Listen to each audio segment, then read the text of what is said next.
Hey everyone, and welcome back to the Leadership Project with your host Mick Spears. We bring you thought-provoking guests and topics every week to challenge your thinking about leadership. Our aim is to help you become the leader that you wish you always had as we learn together and lead together. Hey everyone, welcome back to the Leadership Project. I'm greatly honoured today to be joined by Bill Nikolouzakis. Bill is a keynote speaker and a growth consultant and an executive coach with an organisation called Levels Growth Consultants. And what inspired me to talk to Bill today is his keynote speech that he's done around servant leadership. The servant leader turning your business from good to great. Servant leadership is something that we've touched on a little bit around the show, but not in any depth. So I'm really excited to unpack it today with Bill to understand where Levels is coming from, to understand his views about servant leadership, what it is, why it works, and give some actionable tips to everyone out there in the audience about how you can embrace servant leadership either as a business leader to grow your business or if you're a team leader to generate an amazing high-performance team. So, Bill, without any further ado, I'd love to hear more about your background and what led you into this path around being an executive coach and helping organizations the way that you do.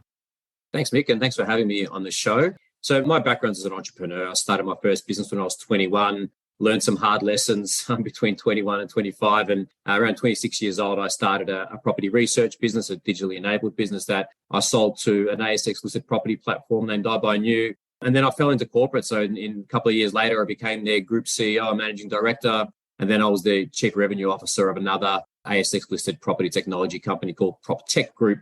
A lot of mergers and acquisitions in there, a lot of new teams coming into environment. So learn a lot about integrating teams, how to build cultures that were existing cultures that you wanted to maybe improve, and sort of brought me to out of my corporate life. I've always loved small business. I'm very easily persuaded to join really cool projects. So I get persuaded to go back into corporate when there's something really cool happening. But I've always loved small business. I've always loved working with small business owners. And to be completely upfront, it was no massive plan. I left corporate and a few people reached out for my help and I built a business around it. And now I love keynote speaking. It's, I say if somebody would pay me enough to not have to do anything else, that's what I'd love to do. I love speaking to audiences. I love researching keynotes. I love putting them together, and I love seeing the reaction of a crowd when the penny drops on a certain topic. That's what led me here. So I work with a lot of small businesses, whether we consult with them on big projects, improvement projects, sort of to your medium-sized businesses or larger, small ones, or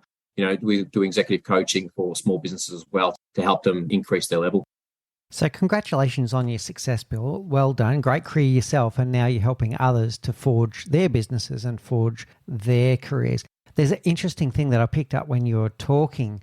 And here's a lesson for everyone out there. If you're sitting there and maybe you're at a fork in the road, as Rusty Gaylord would call it, and you're wondering about what to do next, have a listen to some of the words that Bill was using there around multiple people were coming to him and asking him around these same questions. And if people are coming to you and asking you for your advice, asking you questions around the same topic again and again and again, that might be a signal that's what you're good at and where people see you adding value. So that was the first thing I took away. What I'm curious about, Bill, is the obsession, I'll call it that, with small business. What is it about small business that inspires you?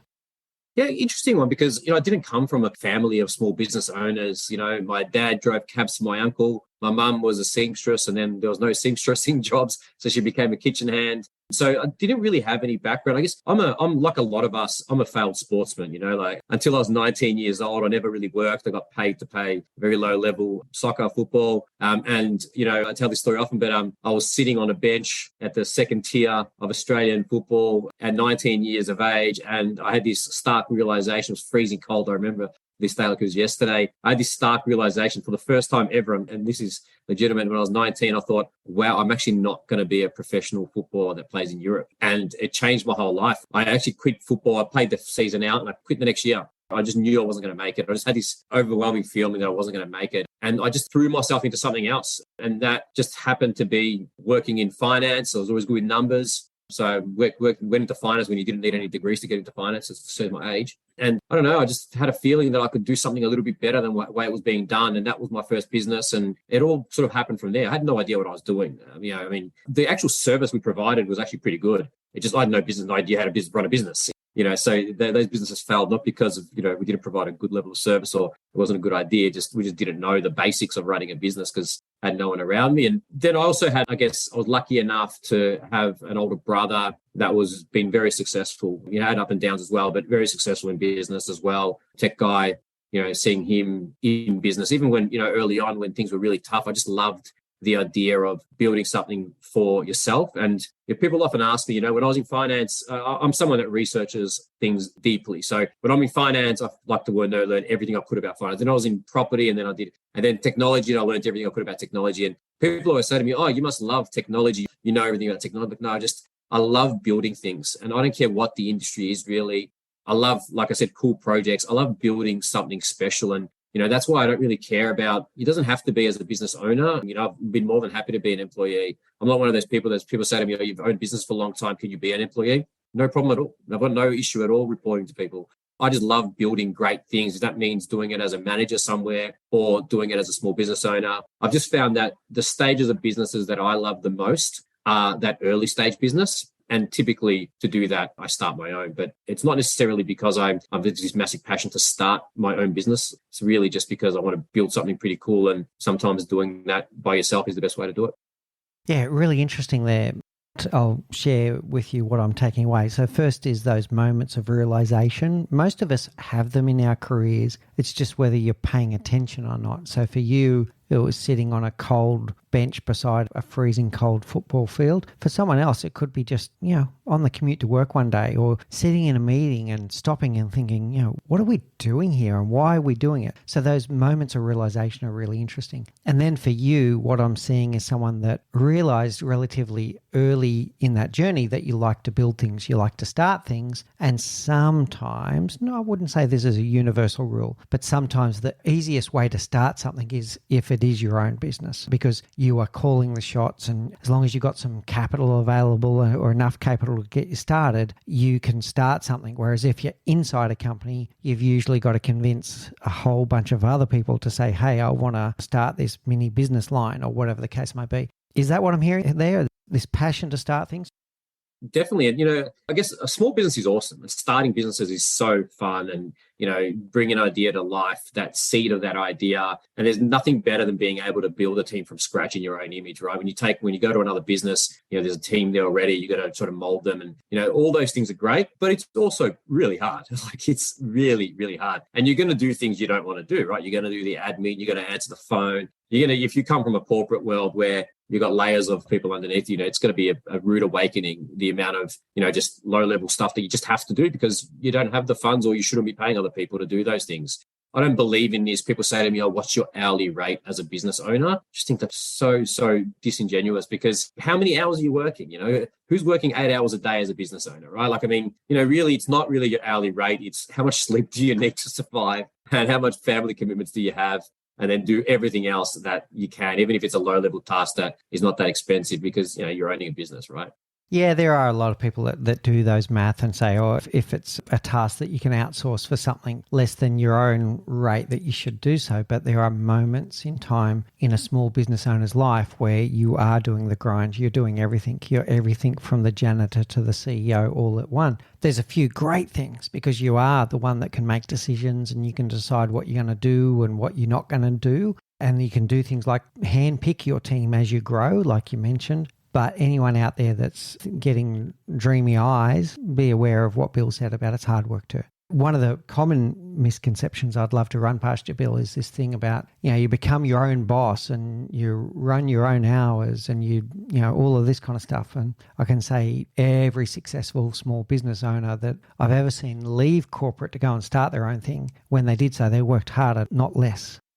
It's the wrong reason, right? You don't leave corporate to go into your own business to work less. That's the wrong reason. There is some truth there is flexibility, like I cooked my kids dinner tonight, took a couple of hours off, did all that, hung out with them, then jump back on. There is that flexibility. But when you get to a certain level in corporate, that's there too, right? I mean, you got to, what's that saying? You got to do what you got to do until you can do what you want to do. And that's the same in corporate. Sometimes you got to work the long hours, do the grunt work until you're afforded a certain, position in that business where you're still going to work really hard, probably harder than ever, but you might have the luxury of doing that a little bit more on your own terms. And that's the same in small business. You do have you have more flexibility for sure, but you'll often find that you're not able to use that flexibility because you're putting in some pretty hard work. I don't care how smart you are, to succeed in small business, you have to work hard. I'm sure there's some people out there that have had some luck and all that along the way, but if you're relying on that, you're in trouble, I think. Yeah, well said, Bill. Now, in many countries around the world, small business is the engine room of the economy, right? So it makes up most of the businesses are small businesses, huge amount of gross domestic product, driving the economy around, even mini economies around little towns and all this kind of stuff. But many small businesses fail. Many, like the stats are all within the first 5 years, a very high percentage of small businesses fail. Why do you think that is, Bill? Well, I'll take it back to my experience. The two businesses that I had that failed, and by failed, we didn't go bankrupt or anything. It just means that they weren't making any money. We just stopped doing them, and we lost a bit of money along the way. But they didn't fail because it wasn't a good idea, and they didn't fail because we didn't provide a good level of service. They failed because we didn't know the basic principles around running a business. We weren't careful with our expenses. We didn't understand the cost of service, which in small business, there's just some things that maybe you don't understand that you might not be super aware of. It's not about how much it costs just to get a client, how much does it cost to serve them, all those factors around, how to run a business financially stable in a stable environment, being able to be, I think a lot of small businesses that fail might have some initial success because if in business to succeed, you're not running one model forever. You're constantly changing, adapting, improving. And I think there's some of the reasons I think businesses fail. I think probably the biggest reason, though, is going back to my early years, just that maybe it's some knowledge around the financial aspects of the business. And you can't, I used to say to my accountants, I hate this kind of stuff. You do it for me. But that doesn't work. It doesn't work. You need to have at least a basic understanding of it. And if you don't, mate, there's never been an easier time to learn it. Jump on YouTube, type in a few different things. You'll get the basics, listen to some podcasts like this. I'm a massive podcast listener. That's why I love doing them. And there's a lot of downtime driving. You don't need to listen to Hamish and Andy, although they're super funny. There is some things you can learn along the way. So I think just having a really deep understanding of, the basics of running a business is probably the reason why most people fail.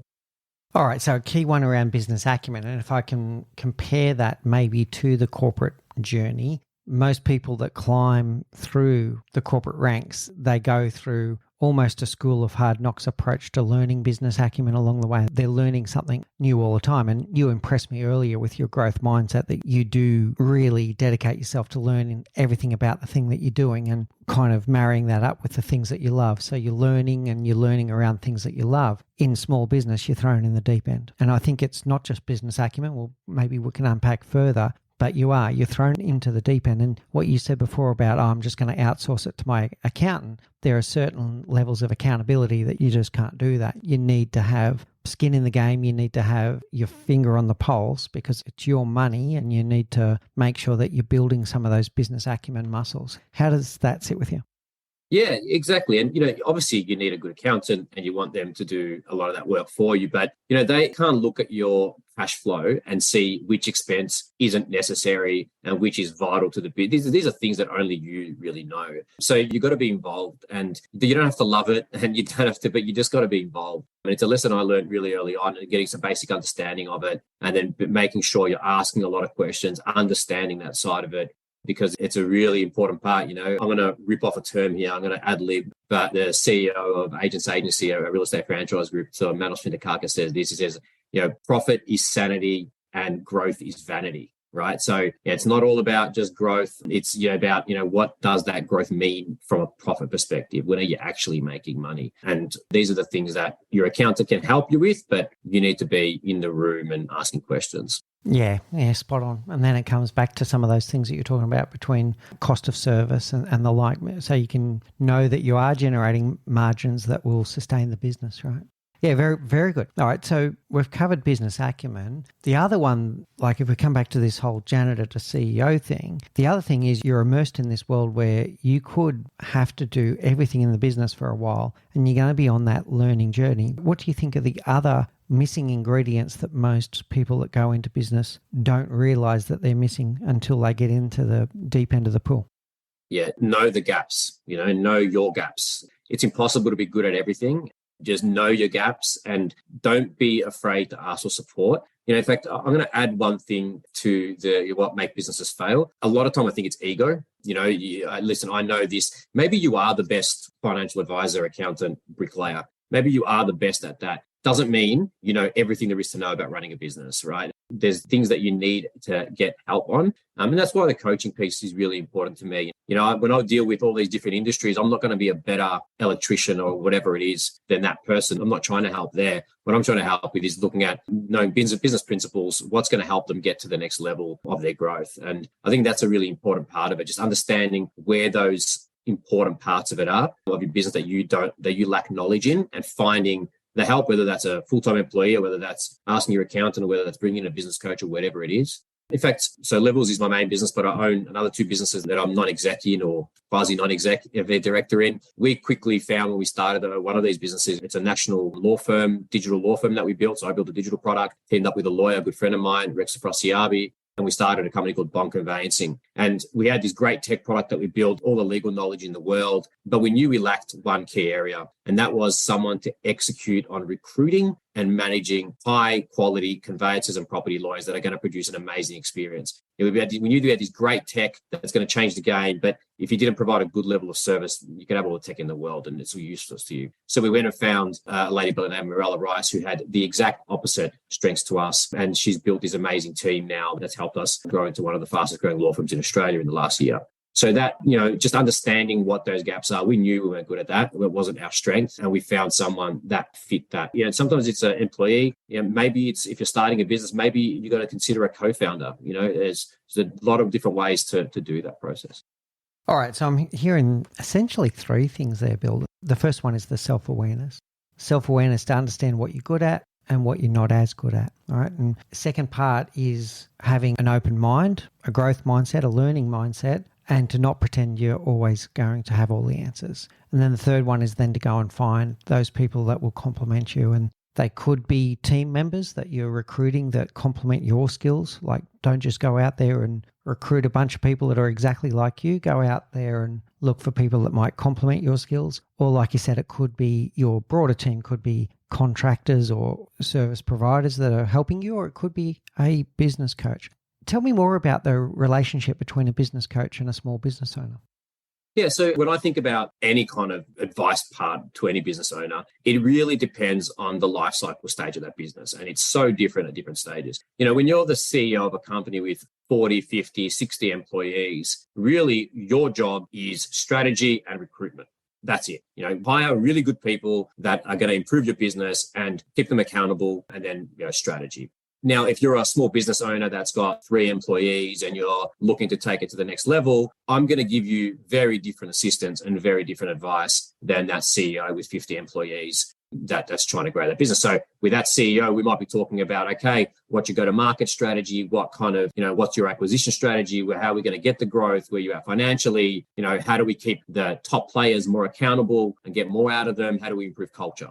With the smaller business, it might be, hey, okay, we've got 3 employees. You've been doing sales and all the other work, and then you've got a couple of other helpers. How do we turn that into an actual business where, you've now got other people actually executing the main service offering where, a lot of times I get service owners that say, I don't ever want to stop being a mortgage broker or an accountant. I want to always do that. I'm like, that's fine. And, that's a great way to think about it in business, but you're doing more than 30% of the business. You're not a business owner, you're self-employed, which means that you're still working for someone. It's just that someone's yourself, right? So you're not really running a business per se. You're sort of working for yourself. And that's a distinguishing factor. If you want to grow a business, I think that's where I'm more of help. And different business coaches work in different ways. Sometimes it's industry specific people, mortgage broking, how to write more loans better. I'm not going to help with that. I'm going to help with how do we build a structure and how do we build a model that's going to help you grow. So yeah, different life cycle stages need different help. In my consulting business, I've gone in and helped in sort of like an outsourced or a fractional chief revenue officer role. We've looked at sales and marketing only. That's the only thing they wanted me to help with. And we've built structures around that, team members, changed the model, changed the pricing, and looked at all that. So it really just depends on what people are trying to achieve.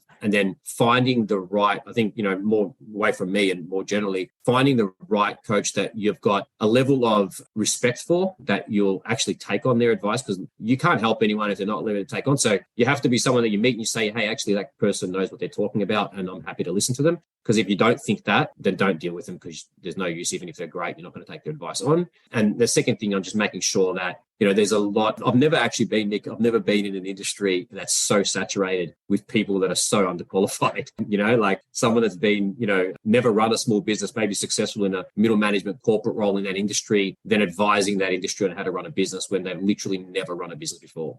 And there's a lot of people out there, some great ones, some really great ones too, but there's just so many and a lot are very underqualified.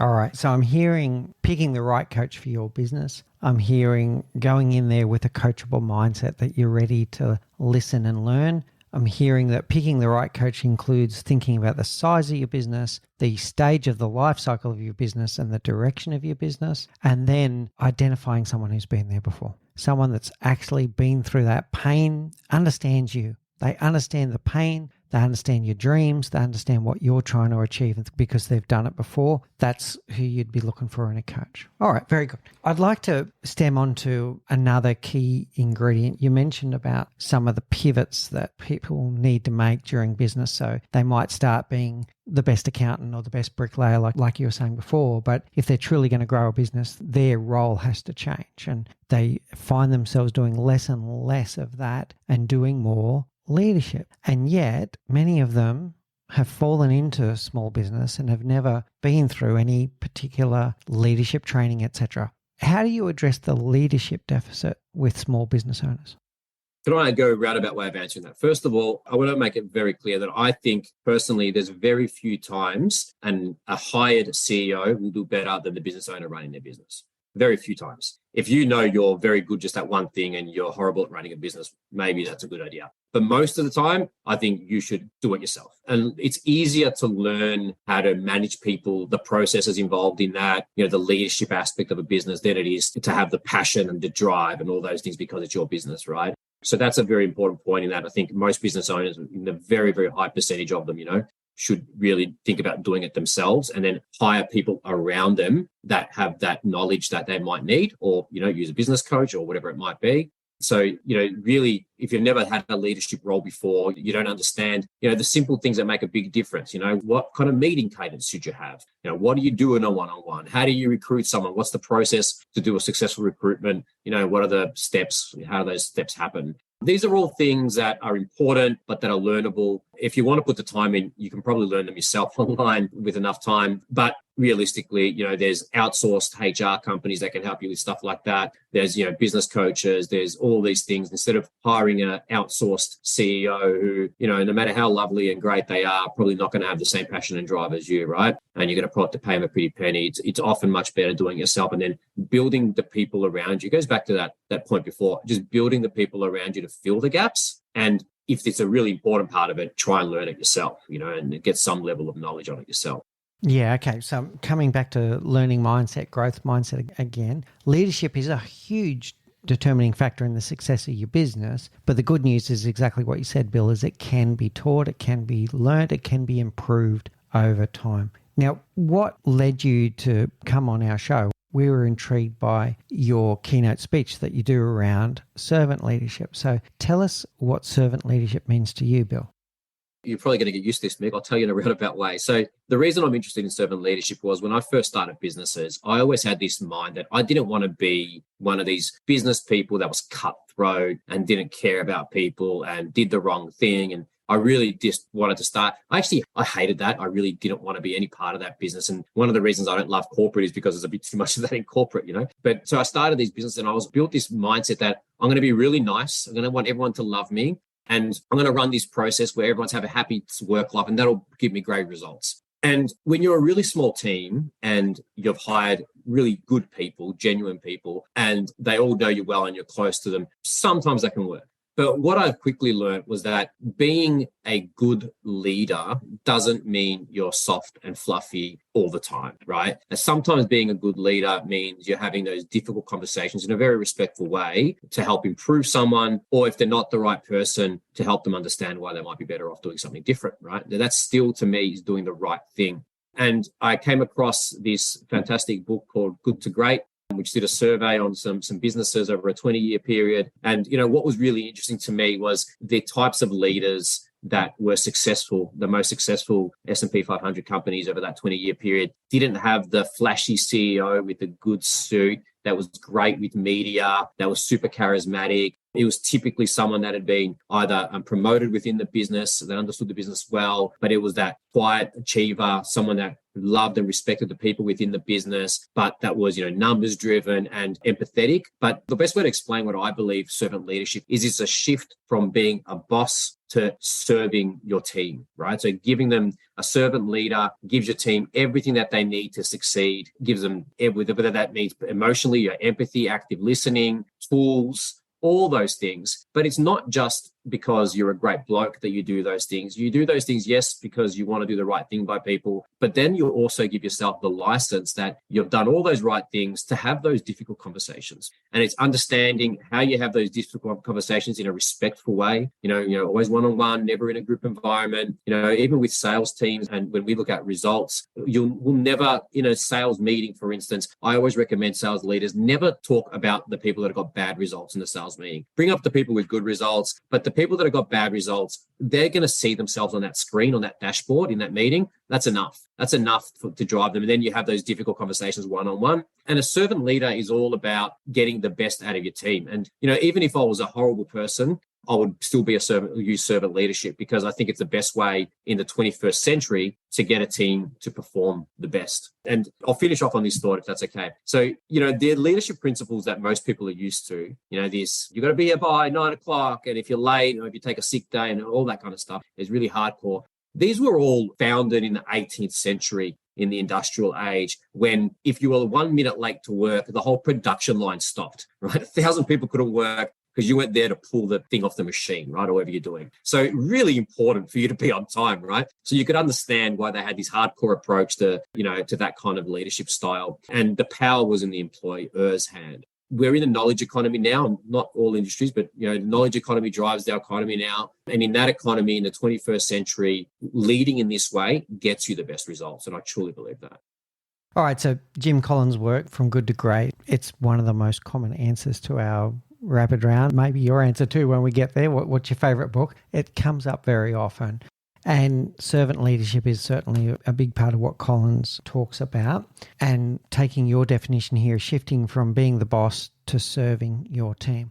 Why do you think it works? I think it works because we have changed as people. I don't subscribe to this, the millennials and the Gen Zs, they're different and they don't work hard and they don't take criticism and all this kind of stuff. First of all, even if all that was true, you saying that is not solving anything. Right? You've got to try and find a way to make it work. I think I'm a Gen Y. I'm 42 and I'm the first of the Gen Ys, right? Like not young anymore. They're a major part of the workforce. So if you're not trying to find ways to work with Gen Ys, Gen Zs, millennials, you're crazy, right? You need to find a way. But second of all, what I've found is that actually those people are really great employees, but they need to buy into what you're doing and they need to really believe in it. They're not someone that can come in, clock out typically. I'm sure there is, but generally they're not someone that does that. They really want to buy into something. And if they buy into it, they'll work hard. They'll ask a lot of questions, and they'll be the people out there that are working hard for you. And I think their reaction to the way they're managed is very different. I think these principles, this empathetic approach, collaborative approach works better with them.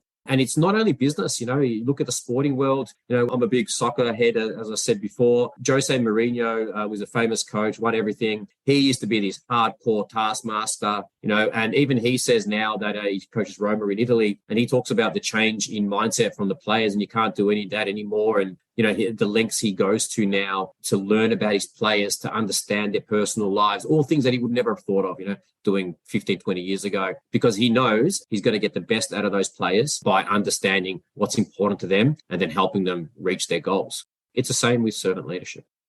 So the key things I'm hearing when you talk are around buy-in, around engagement, around ownership. And I'm going to say it's about then energy. Where do they put their energy? So if they feel like they're part of what's being developed, not being told what to do, but they've got some kind of, I'll use the term I used before, skin in the game, where they feel that they're part of the journey, they're going to go above and beyond. They're not going to do the bare minimum. They're not going to just do enough to make sure they don't get fired and get their paycheck. They're going to go above and beyond because they feel like they're part of it. It's this kind of sense of love and belonging, that I belong to something that's bigger than myself. How does that sit with you? Yeah, I mean, there's a saying that I always sort of think back on when I'm thinking about this kind of stuff. And it goes a little bit like this. So it says, you pay employees to do their job, but they volunteer their best, right? So you think about that. You pay them to do the job. Yeah, they've got to be there between this time and that time, and they've got to do a certain amount of product. Yeah, they've got to have a certain amount of productivity in that time. But if you want their best, they're volunteering that best, right? So if you are a good leader and you want maximum productivity and the best outcomes for your clients, and the best profit and the best whatever, then you need to find a way to get more people to volunteer their best. If someone's found a better way than servant leadership, I'm open to it. I'm not wedded to anything, but I've just found that this is the best way to engage people in this day and age and get the best out of them. And, I'll touch on, I work servant leadership in conjunction with these two other philosophies that I've got. One of them is from the old Netflix days, which I don't condone a lot of the stuff that they do. In fact, they're probably illegal in labor laws in Australia, half of them. They run a business in a very specific way. But one of the things they do is great is this, I don't know if you've heard of this radical candor discussion. I sort of have a play on that, I call it radical honesty. And it's just about, if there's something that can be improved, it's your duty to bring that up with the person that can improve that thing and work together to improve it. And that's low level to the CEO and vice versa. And in fact, whenever I implement this, a little trick I use is to try in the first weeks of someone starting in their role is to try and get them to give me some feedback. So I try and pry it out of them one way or the other, because what that does is it starts them getting used to giving feedback in a respectful way. And we go through training programs on this because it can go wrong if people abuse this. But if you do it properly and you follow the tenets in the right way, one-on-one, in private, do it respectfully, try and improve together, then you're going to get way better results out of your team because everyone's looking to improve. And it goes back to what we talked about earlier. If you're not improving in business, your competitors are. So effectively, it means you go backwards. It's all about improvement, all about that, that growth mindset, improving. And then the second philosophy that I'm really big on is this philosophy of ultimate responsibility. And what that means is that every task, every team, every business unit, and then the whole company with the CEO, someone is ultimately responsible for everything. So if you're running a project, there's a project manager, they're ultimately responsible. They might have 10 people working in that project with them, but at the end of the day, something goes wrong, they're responsible. And it's not about blame. It's not about blame. It's about having responsibility so that we know that there's one person that's going to make that final decision that's moving that project or that thing forward. And if you mix in the servant leadership qualities with some accountability, and then that constant improvement with radical honesty, then I've just found that creates a really good environment for a growing team. So there's three really key takeaways I take there, Bill. The first one, I love what you said. You pay people to do their job, but they volunteer to do their best. And I think that sums up a lot of what's happening in the world of quiet quitting, by the way. So quiet quitting is something that's heavily misunderstood, by the way. Here in Australia, you're in Australia as well. It was reported by the media and debunked where people said, people are still working even more hours than they were before. People aren't quiet quitting. Quiet quitting is exactly what you just said. You pay people to do a job, but they volunteer to do their best. The difference between doing their job and doing their best, that is what quiet quitting is. Are they fully psychologically engaged in the workplace and doing their very best work, or are they just showing up and doing the bare minimum? That's what quiet quitting is all about. Yeah, agreed. It's disengagement, isn't it? They're not engaged. Yeah. And then the second one, you mentioned before that it's not about, you didn't use this exact term, so I'm going to use it now. It's not about having a pillow environment. Radical candor is about, and this is great work from Kim Scott, this is about having those challenging conversations, but coming from a place of care. It's coming from a place of care. You care about that individual so much that you're going to give them this feedback despite your fear of the uncomfortable conversation that you're about to have. So having that psychological safety, having that openness where people can have high candor, low fear, and have those conversations because they come from a place of love and care. And then the third one around ultimate responsibility, right? So where's the accountability? Where's the ownership? Having that one person, they don't have to do everything, but having that one person that sees something through to conclusion. I think that's 3 lovely takeaways there, Bill. I think one of the most important parts of being a leader is being able to have difficult conversations in a respectful way where everyone comes out of that discussion better, not worse, right? Not feeling bad about themselves. Yeah, good one. And it doesn't serve, I'll use the term, it doesn't serve anyone to not have the conversation, and it doesn't serve anyone to have that conversation disrespectfully. And the middle ground is exactly it. It's having that respectful conversation that must be had. Yeah, really good. So tell me, what does servant leadership look like to you on a day-to-day basis, Bill? Yeah. So, one thing that I think honed in my servant leadership skills was COVID, because, it was before COVID, it was pretty easy just to pull someone aside. You walk past them and you're like, I haven't spoken to Jenny in a while. You grab her and you go and have a chat to Jenny, you grab a coffee or something.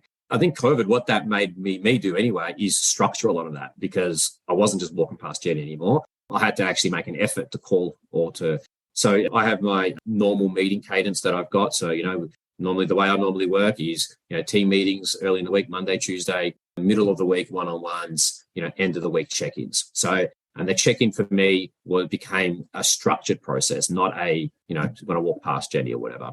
So now it's, a phone call every single time. And really being structured is important in servant leadership, but also just understanding your employees, each individually, is so important. So, each leader, and having a really deep understanding of each person within their business, giving them flexibility, but also having high expectations. And those things can work together. They can work together. In fact, I've found that the more flexibility I give, the more expectations I can have, because they understand that, hey, I've got this flexibility now, so I have to deliver. So I think that they're all important parts of how I deliver servant leadership. And I've talked about this a couple of times now, but it's that fine line between empathy, being there for someone, caring for them, and making sure that we're all working together to get the results we need as a business, right?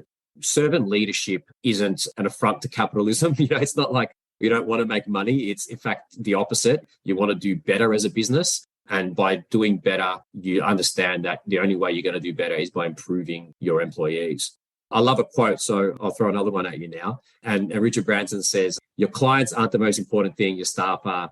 You look after your staff, they'll look after the clients. And that's so true. Looking after your team, making sure that they feel valued and part of the process, and then they'll look after the rest of it. So there's a few things I'm taking away, Bill, and I want to kind of build a story here, a little bit of everything that we've been talking about from the very beginning. And one of the key things here is think about the conversation we had at the start about bringing people around you that have got complementary skills that you don't have, right? So you're out there, you're employing these people because they know how to do something that you don't know how to do. Otherwise, you wouldn't have employed them, right? You're employing them for their brain, you're employing them for their skills, you're employing them for their experience. So why on earth would you bring them into the building and just start telling them what to do? They almost should be telling you what to do in their field, in their area of expertise.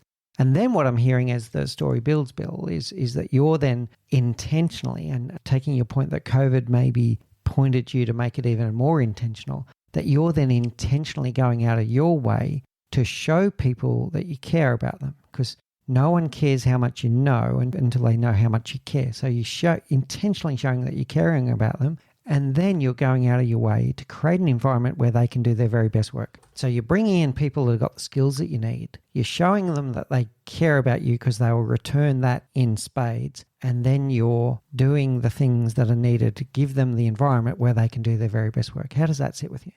Yeah, no, 100%. Finding the right people's difficult. So if you do find that right person and you run the right recruitment person, they're the right person, or a very high chance they are, then why on earth wouldn't you give them the reins to what they need to do to make it successful? And then it's your job as a leader to have the right accountability measures in place. And that goes all the way from, when you're first recruiting them, setting expectations, making sure your job roles are tight, making sure you're built the KPIs in a way that are most suitable to you and the business. And, I always say KPIs should be a mix of financial metrics. You got to do this thing to get that thing, but it should also be what's important to you. So if you're a services business, for instance, if you haven't got NPS or some other client satisfaction rating tool as a KPI, you really should. In fact, most businesses should, but especially if you're in the services industry. The bond conveyancing, the law firm, Morella, her main metric is NPS. That's the main thing we talk about in our one-on-ones. And then, the showing them that you care bit can be done in a lot of ways. First of all, you have to genuinely care. This is not a business process, you should care about them, not only because they're going to give you great results, but because they're humans and, you obviously got some affinity for them. But also, I just think about how I run my regular meetings and, even in our one-on-ones, the first question, and I give this to all my clients about how to run their one-on-ones, the first question I ask is not what's your, biggest challenge, or the first question I always ask is how are you feeling about things right now? Not how you're doing, not how are you feeling about things right now. First of all, it's an open question. They can answer it really positively. If they're feeling positive about things, they'll talk positive. If they're feeling negative about things, they'll tell you what's challenging. And it just gives them the opportunity to talk and to be open and to tell you how they're feeling, not just how they're doing from a numbers perspective. And again, it's not touchy-feely. I'm not doing that because, it's kumbaya, we're going to go do some yoga together afterwards. It's, even though it's all great, but it's really about how am I going to help them be the best they can be? And I need to understand where they're at emotionally to be able to do that. Yeah, really good. Great opening question. And that's not the first time that you've said those words as well, that you're helping them to be the best they can be. All right. So, yeah, really good. Bill, another question I want to ask, maybe to close us out before we go to the rapid round. There may be people listening to this and going, yeah, I've heard about all of this. I've heard about servant leadership. I want to give it a go, but I don't know how to start. How does someone dip their toe into the water? Look, first thing I always say is, getting external help and engaging me. I'm more than happy to help. But if I'm doing it, and this is the way I did it, I'm self-learned with everything that I do. Just go out and have an interest in it. Learn about it. If they're listening to this podcast, it's a start. You've talked about it before. What other things can they listen to, read, watch on the subject? There's some really, really good YouTube videos around this subject, and just get a really good understanding. And then your next step from there is, okay, now I know exactly what servant leadership is. I have an idea of how it's going to work in my business. How do I actually execute on it? What does that look like in practice? And I know you've asked me a couple of times about what I do with it, and I've thrown around a few things, and maybe they could use those as a guide, a starting point. But really, you need to look at, your industry, type of business, life cycle stages. There's a lot of things you've got to look at, the kind of people that you're managing. And then, if you're a CEO of a 10,000 employee company and your CFO and the COO are a certain type of people, maybe you need to do less of the, some things than you do with an employee who's maybe, Gen Z, just come out of high school or university, and maybe you need to work with them in a different way. So it's very, very specific. But to start with the principle of, hey, I should care about these people. And if I care about them, they're going to do better. And then just learn as much as you can. So the takeaways I'm taking there are basically like a learn, do, reflect. So we're going to learn, we're going to go out there and we're going to practice it a bit, and we're going to reflect and notice what happens, and a little bit of adaptive leadership there. So making sure that you're having a look at who is in your team and what will serve them best, because a 20-year veteran CFO has got different needs to a 3-year graduate engineer, for example, right? Okay. Yeah, very good. Yeah, this goes back to just to anything in business. You need to adapt and improve and customize the approach. The reason I always talk about data and being data-driven as a leader, not because, there's a lot of reasons you should be data-driven, but the most important one is to find ways to improve. So if you don't measure something and something goes wrong, how do you know what went wrong? And how do you know how to improve it? So just being adaptive and testing and learning. I hate people that talk in absolutes. I hate people that say this is what worked for us in the past. All that is just nonsense to me. You've got to measure it, and things will change even then. So you're going to have to adapt. Something that worked last month may not work in 6 months' time. So you need to adapt and learn. So yeah, adapt and learn. That's a great takeaway right there. It's like a daily experiment. And, you're going to keep on working on your craft every day. And even what works for you today might not work for you 3 months from now. So you need to be adapting and changing as you go along as well. Yeah. And you should be super happy when you've proved yourself wrong, or someone else has proved you wrong, because it means you're improving, right? It means if someone proves you wrong, it means they found something that you can do better. You should be tapping them on the shoulder, Yeah, good one, Bill. All right, so that's probably a good time now to take us to our rapid round. So these are the same 4 questions we ask all of our guests. So firstly, what's the one thing you know now that you wish you knew when you were 20? that being nice and doing the right thing are sometimes two different things. Sometimes being nice is not the right thing to do. Yeah. Let me nail that one home a little bit more, because we touched on it before. And this is the same thing, right? So let's say that you got a member of your team that's done a presentation, and you know what? It wasn't their best work. It wasn't their best work. And they might even have a repeated pattern of making the same mistakes in their presentation time and time again. Being nice, in Bill's word, would be have the person comes off the stage and applaud them and go, wow, that was just so amazing. You're a really good presenter. Is that going to serve them? Is that going to serve them that they'll then go and repeat that mistake for the rest of their life, do the same little idiosyncrasy or whatever it is that's impacting their presentations for the rest of their life? Or is showing care to be able to pull them inside and go, you know what, did a really good job there and this part was good, but do you know, every time you transition, blah, blah, blah, blah, you're doing this. And it may be that conversation that someone needed to have with them for them to be aware of that mistake that they're making so that they can correct them. That's the difference between nice and care. Yeah, and that is the perfect example of actually doing the wrong thing by someone. I would say that your inability to have that discussion with them is you've done the wrong thing by them, And I think I use the term a lot, the right thing, especially in sales teams. I mean, if you're a salesperson and you don't believe that the client across from you is worse off if they don't buy your product, the right thing for you is to do everything you can to help them buy the product, right? So it's just the right thing in business is, is a mindset. And it goes, that's such a good example of, in the past, I would have done that. I would have probably, just not wanted to upset them and maybe try to find a way to, try and improve their presentation without actually having a difficult conversation. Whereas now I know that, doing it in a really respectful way, maybe pulling them aside, analyzing it, giving the points, in a respectful way to help them improve. The right people will take that in the right way. The wrong people won't, but you don't want them anyway. Yeah, very good.